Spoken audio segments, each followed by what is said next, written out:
Hi Cancer, it's Angela with Mystic Moon. Welcome to your June 7th through the 13th weekly reading. This week we're going to be focusing on the new moon in Gemini. So please just take what resonates and get rid of what doesn't. Everything will be listed down below. Let's go ahead and get started.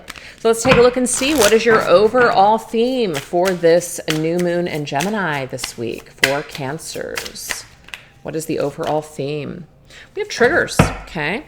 So it's talking about when someone else's behavior irritates you, you can take this as an opportunity to heal something unresolved within yourself. And that's a hard one sometimes, because sometimes when we're triggered, we just want to take a look at that one person and go, oh my God, this person's just this and that. But usually there's a reason that we're reacting the way that we are, or something is coming up in us, because it could be some sort of unresolved wound that we still need to heal, even all the way back to our freaking childhood. So something could trigger you this week, and it's telling you to pay attention to whatever this might be. So let's go ahead and get some more information on this.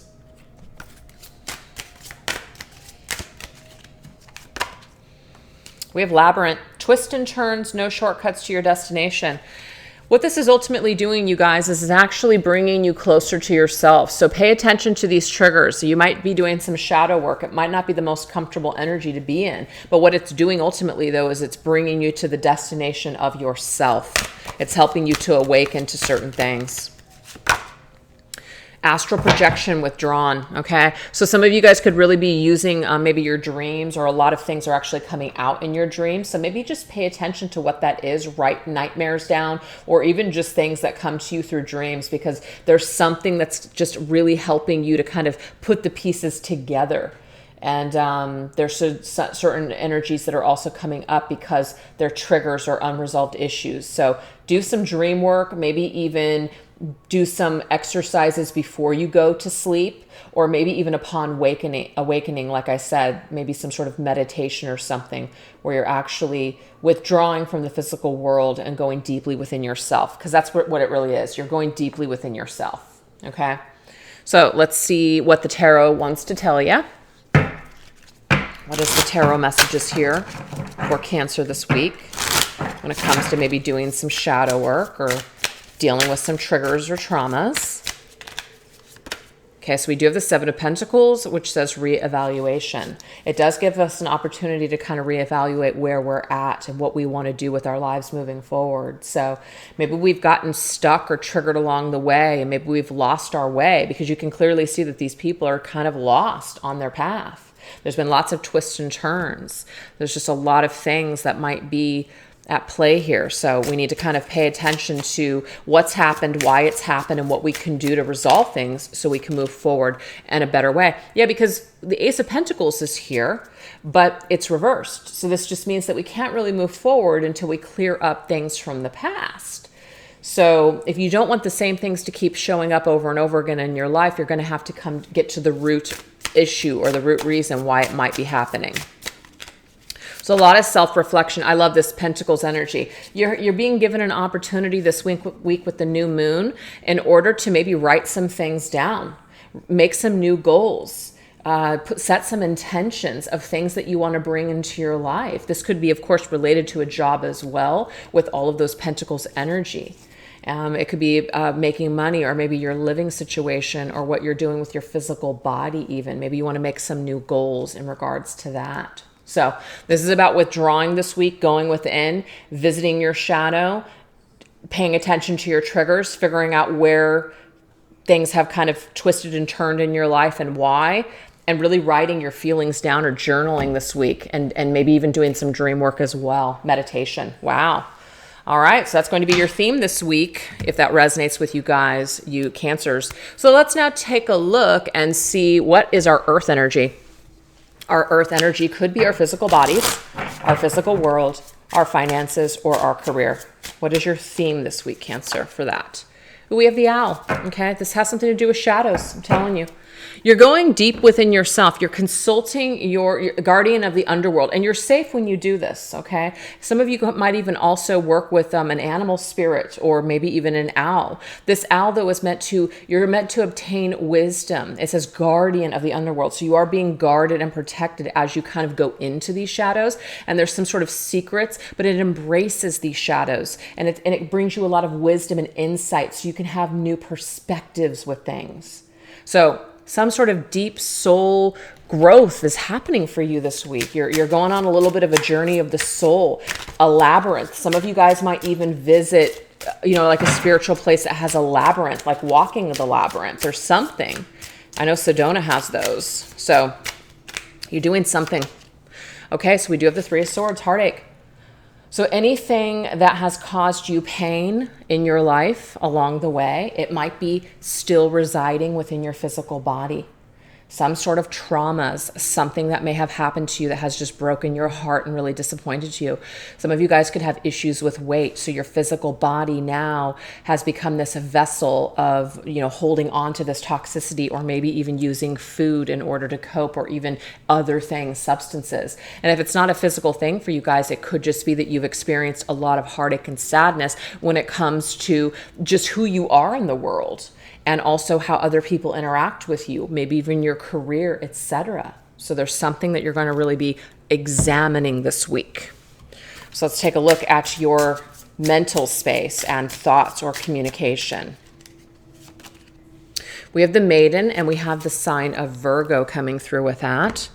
So let's get the tarot with this. Okay. You are going to examine very, very deeply. And you're going to figure it out. I'm getting here, Cancer. You're going to figure out what's keeping you imprisoned, what thoughts are keeping you stuck. So we have analytical and critical, detailed and organized, shy and attentive. This could describe you. Sometimes Cancers can be very withdrawn to themselves. They might also be very, detailed with their home or organized within their home. They might also be very analytical and critical towards other people as well. But I just feel like you're adopting this Virgo energy to really handle these chains, to really break up some sort of energy that's just not serving you in a positive way. So some sort of mindset is not working for you anymore. You could just be too withdrawn or too overly critical or just too hard on even yourself. So you're going to be working on how you think about yourself or other people, or just what your perception in this world, and how it might be creating more of a prison rather than a free spirited energy. So that's a shadow I feel like you guys are going to visit this week. So let's take a look and see what your fire is, your creativity, your drive, your passions. Okay, so we do have bound. You're bound in some sort of way. Some of you guys might feel like you just don't have a lot of energy, that you can't do the things that you want to do. You don't have enough time. You don't have the body you want, etc. It might be that you're looking for some sort of security, maybe even a new job that you're going to love, and you're just feeling like that goal is just totally unattainable. So I feel like wherever you're bound, which we can see with your thoughts, something needs to shift and change so that way you can bring forth more happiness. This is also spending time with your family. There could also be some sort of family dynamic or some sort of a financial energy here that we're having some issues with. So we do need to address these things and figure out how we can make these improvements. So let's take a look at our emotions. Yeah, we have gamble. Roll the dice, just do something. I feel like this is not your style to just take a risk. So that's something that you might want to change. Yeah, it's kind of like it's a gamble, it's a mystery. I don't know. Moon, that's connected to either Pisces or you, Cancer. This is telling you here that you're never going to know unless you put yourself out there. You're never going to know unless you take a risk. You're never going to know anything unless you address something. So the moon is about going within. It's very feminine energy. It's also about nurturing yourself on a feminine level or even on a motherly level, and really, really doing the work that needs to be done in order to address these fears or address any darkness that is holding you back from being able to live your best life. So let's get to an overall closing message here. Yeah, you got to release something. You got to just blow it out. I'm getting here. You might even do some sort of breathing techniques. meditation and breathe out this energy to release it. Maybe even doing some releasing rituals around the full moon, not the new moon necessarily, because the new moon is about, you know, setting intentions. Full moon could be a great release, or it could just be like the waning moon, okay, not the waxing. Waxing is drawing in. So take a look at the different cycles, but the waning moon might be a great time to do some sort of a releasement ritual. You're getting rid of energy, or you're getting rid of habits that just aren't serving you any longer. We have 222. So we have twin flames, divine partnerships, and soulmates. Maybe you guys really want to draw this in, okay? But I almost feel like before you guys draw this in or try to attract this into your life, you've got to release something first. So really use this new moon, you guys, to set intentions, but do this releasing and healing first before you try to draw someone in. It could also be that you're releasing a person that you see as maybe something that's significant to you. It says it's okay to change your mind. It's called evolving. So you got to change your mind in order to change your life. But it says you've got to evolve in some way. And maybe you're not able to bring this in, you know, to a true match to you, or you are bringing a match, but it's not what you actually want, because your vibration right now, there could just be a lot of things that you do need to release. So that's why you don't want to call something in right now. Do the work first. If you want to call this in, this comes after you release. I hope that that makes sense, you guys. And only take it if it resonated. Take care. Thanks for watching. Bye-bye.